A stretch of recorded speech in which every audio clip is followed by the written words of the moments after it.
Adoption starts with loss. I mean, it is. It's a very hard start. There are three types of adoptions. You can have closed, semi-open, or an open adoption. And once the placement happens and the adoption is finalized, they're sending updates to us. It really is just always amazing to me to see what is meaningful to her and what stands out to her in these families. Hi, and welcome back to the Ordinary Brave podcast. We're here with part 2 with my friend Elizabeth Bucher, who is interim director right now of the Hope Adoption Agency here in Cookeville. And we just finished talking about their adoption of their son, Bryn, from South Korea, and just him kind of acclimating into their family. But now let's talk a little bit about the Hope Adoption Agency and all that it does in our area. Okay, yeah. So Hope Adoptions was founded in 2018 by a group of pastors and community members that just really saw a need for an adoption agency in the Upper Cumberland for families to not have to travel to Nashville or Knoxville or Chattanooga to do that. And so that became a religious nonprofit in 2018. I have been with the agency for 3.5 years. I started out as the home study writer for the agency, and I have loved that role, especially being an adoptive mom and getting to walk alongside families who are going through that. Well, you helped us with our home study. Yes, exactly. And so that's just really meaningful to me to be able to just be like, I know I've been through it, and just to be able to empathize and walk through them with that, and during the wait as they're waiting to be placed as well. So we, as an agency, we work very closely with birth moms. We wouldn't have adoption without birth moms. And so the women that we serve, they come to us at various different stages in their pregnancy. They all have very unique stories and unique circumstances and needs that they have, and we really do try to meet them in their tangible needs. I think that's really just a great place to be able to earn somebody's trust, is to be able to meet them in a tangible way. Now, with these birth moms, are they all considering adoption, or are y'all also just helping birth moms who are wanting to keep their children and just really need a good start? We also, yes, we will help a birth mom whether she chooses to place with our agency or not. We have helped a lot of women just get back on their feet, helping with housing and gas, groceries, things like that. So yes, we will help a birth mom whether she chooses to place with us or not. And our case manager and our birth mom advocate, Casey, she, when we meet with birth moms, they have rights. The state of Tennessee gives these women rights. And so I think that is something that is very empowering for a woman to understand. Number one, when women find themselves in unexpected pregnancy situations, a lot of times I think that women think they only have two choices. Well, I either have to parent or it's an abortion.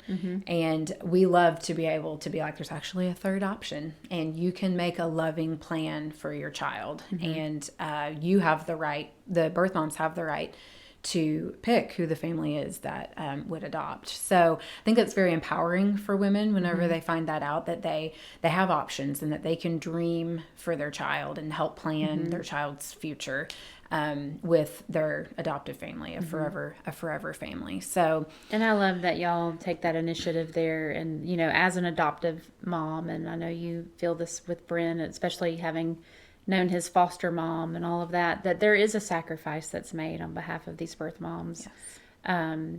But it's a beautiful sacrifice, that they're putting forward to provide a family, a child.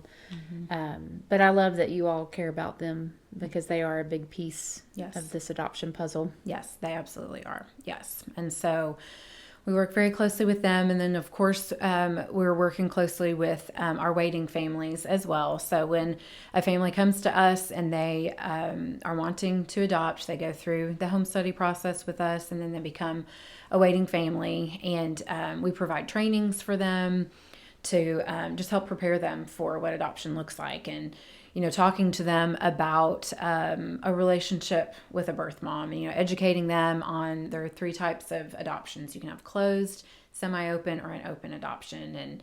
And It's case by case basis, of course, and not every birth mom wants to have an open adoption. Not every, it's different. It really is case by case, and we evaluate it really based off of the family and the birth mom. But that first year, typically the majority of our families do choose a semi-open adoption, and it is facilitated through our agency. So they once the placement happens and the adoption is finalized, they're sending updates to us, pictures, updates of the baby that then we send on to the birth mom for that first year there, which is incredibly reassuring for a birth mom too, that she can see the child being loved and thriving with their permanent family. And so we provide trainings, very real conversations. And I'm really grateful just from my own experience as an adoptive mom, talking with some of these waiting families. A question we get asked a lot is, well, how do I talk to my child about them being adopted? How do we even broach the topic? And getting to share my experience and what has worked for us, and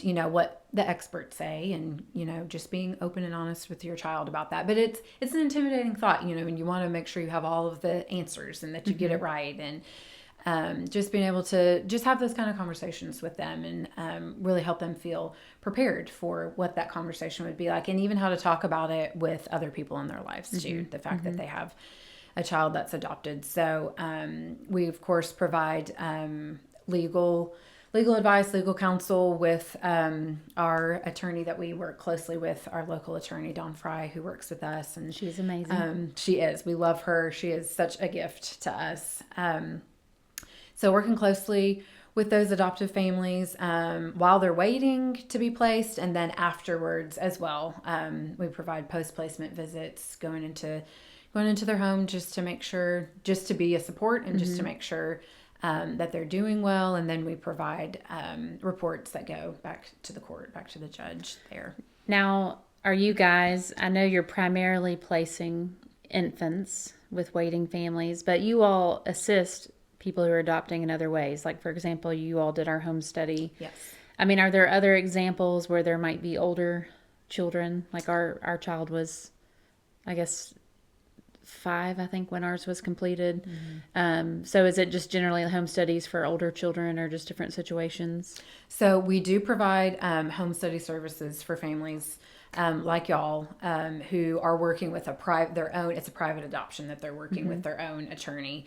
State of Tennessee requires that you have a home study to be able to adopt. So that's the service that we provide. We have attorneys that call us from all over the Upper Cumberland, that they already have families that already have a child through really whatever. Sometimes it's kinship. It can be a kinship placement that happens with that, whatever the circumstances that the child has come into that needs to be adopted, and we provide that service. When it comes to our waiting families that we're working with, it is primarily women who are pregnant, and then once they give birth in the hospital, then so it's newborns, and then the families are getting to take the child home from there. So it is newborn placement. So talk to me a little bit about waiting families. Well, you and I both know, having experienced adoption, that the waiting part is really hard, and it's always different for everybody. Some people it seems to just happen really fast for, and others it's a long process.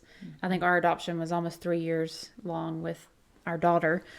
But I think you had mentioned in a conversation previously that you just really never know what an adoptive parent is looking for.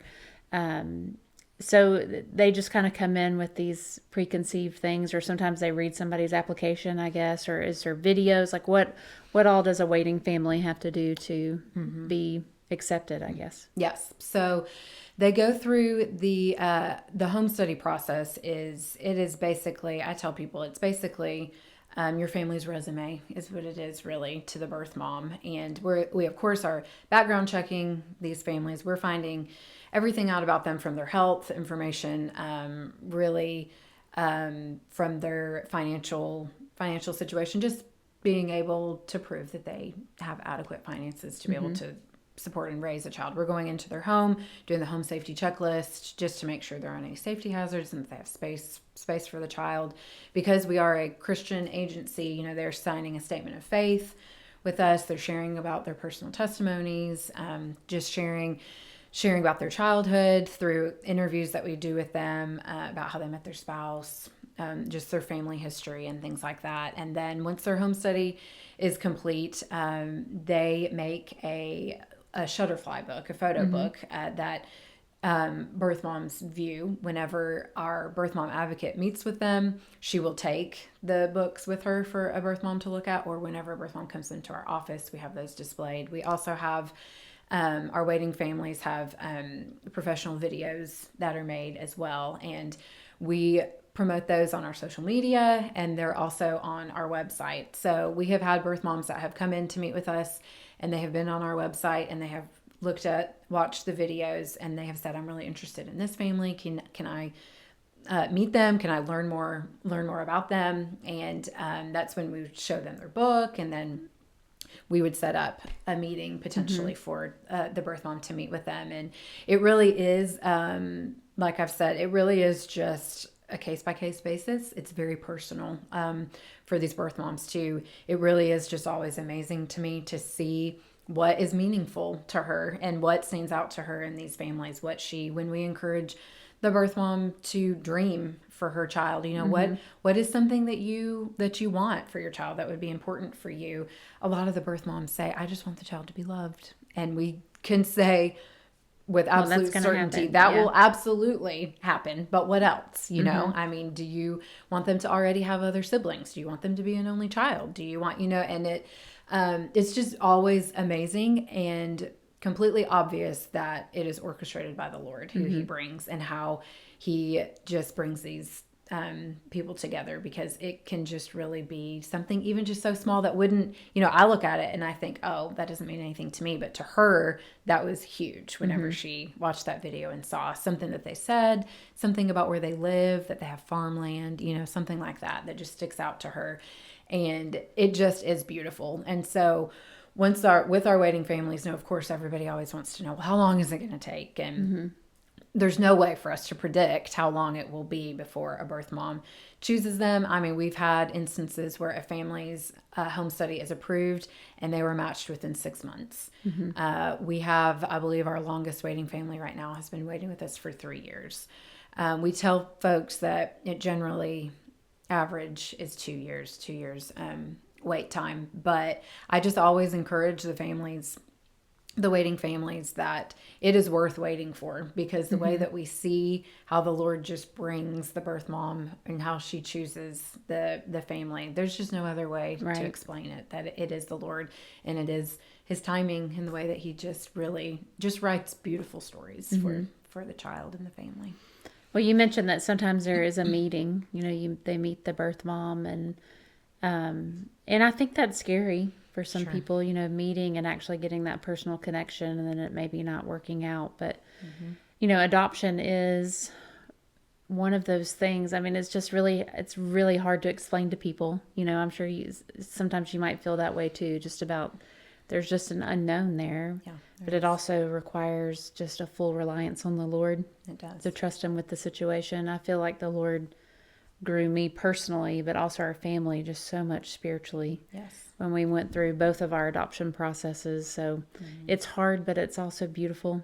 It is. Yeah, it really is. I mean, adoption starts with loss. I mean, it is. It's a very hard start, and it really is beautiful, though, to see how the Lord just redeems these situations. And it's just so obvious to me, of course, from my own experience and us adopting our son, but I just am always blown away at how the Lord, like I said, orchestrates things and just writes the stories. And, it says in the word that God places the lonely in families. And it is just such a joy and an honor to get to see that happen here. It happens in our community, and we're seeing that. We're seeing how the Lord loves family, and he takes care of his children, and he wants to see. It just shows how much value I know that the Lord has on a family, and that he can just bring it together in his timing and in his way.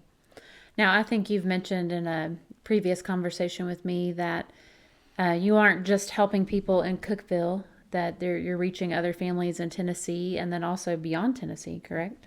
Yes. So we of course, have grown a lot in the 8 years that we have been open, and did originally just start right in the Upper Cumberland. We still are, and we still serve many families in the Upper Cumberland, but it's just been really exciting to see how East Tennessee has really been, a lot of our families and birth moms have come from that area. Middle Tennessee, we're seeing more and more, and we are starting to expand into West Tennessee with some of our waiting families as well. We want to serve the entire state of Tennessee. And then we are working towards becoming licensed to be able to place children in surrounding states. We did have an adoption that we wrote a home study for that was recently, that was out of state. Of course, that brings in another attorney that happens that way, but the child was brought to the Upper Cumberland that's where the family lived. So it's very exciting that we're growing, and we just continue to get phone calls and inquiries from people in other states as well. And it is just really, really exciting to see that our name there still are a lot of people in the Upper Cumberland that don't even know that we're here. And I'm always super thankful for opportunities like this, for us to get our name out there, and for more and more people to know that we're here. And then, what's one of the best ways that people can promote you all? Is it through social media? What is? Yeah, social media, definitely.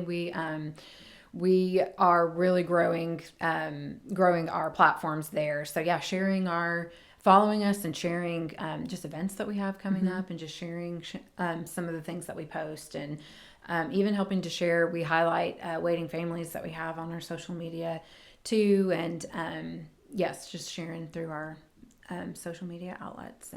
And I know that you guys would ask for prayer, and of course helping promote you all. But then I know you have 2 fundraisers that are your primary fundraisers throughout the year, the banquet, and then you do a 5K. Is there any other fundraisers? And people can also just give in general. It doesn't have to just be at those 2. Right. Yes. Yes, monthly supporters. We are always looking for people who would like to support us monthly. We do have, as of right now for this year, we had our 5K race that was just a couple weeks ago, Mother's Day weekend, that we did. And then we have an annual dinner banquet that will be September 15th this year.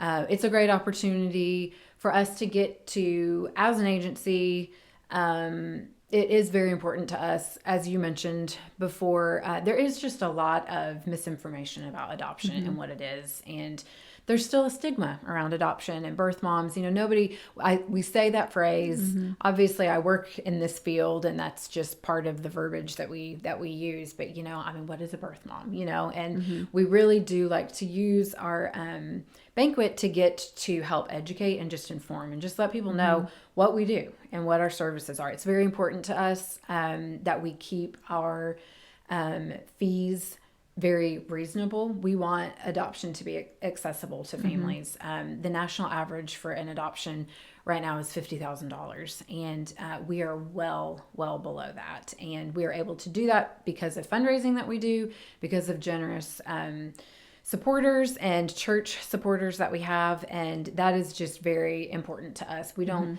ever want that to be a hindrance to people, and so we're very proud of the fact that we're able to keep our costs very affordable for families, well below the national average.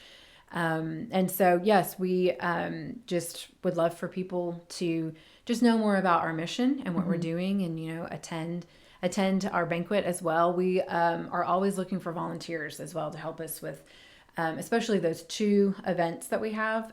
We definitely have opportunities for volunteers to help us with our upcoming banquet in September, and we have a good volunteer base that comes. We had a church come just a couple weeks ago and just help us with just some yard work and things like that at our office, which was a huge blessing. So we're really grateful for the way that our community has really helped us and loved on us and supported us in those just tangible ways like that. So if a birth mom is watching this podcast, what is the best way for them to get connected with you? You can call our office is one of the best ways. You can Google us, Hope Adoption Agency, and our website is the first that pops up there. You can visit our website. We have an inquiry form that you can do on our website. You can also just get on our Facebook. We have Hope Adoption Agency on Facebook and Instagram, which has a link to our website, and you can view our waiting families that way. Getting on our website, you can watch the videos of the waiting families that are on there. We do have on our website, we do have a lot of information about the services that we provide, how just tangible ways that we can help, and just letting you fill out just an inquiry form too, that then our birth mom advocate would reach out and would schedule a phone call, meet in person, whatever they would be comfortable with doing. Does it also work that way for waiting families? So if they're interested in becoming a waiting family, is that the same process for them? Yes, you can call our office, and there also is on our website, there is an inquiry form that you would say, I would just like more information about adoption and what the whole process entails, and we will reach out with you with more information and schedule a meeting face-to-face, or we can do, with families that are not local, we can do Zoom meetings and things like that as well. So. Well, we appreciate what you guys are doing for our community and providing this service. I think how beneficial it is for families who are wanting to adopt to not have to travel somewhere to go and do all of that, but to be able to do that where you live is just amazing. And we appreciate you all and all the people that work with you, and just the dedication that y'all have to promote adoption and to help families and birth moms. So thank you for what you do. Thank you. Well, thank you for joining us for the podcast today. I do hope that you will go right onto your social media after this and like and follow the Hope Adoption Agency.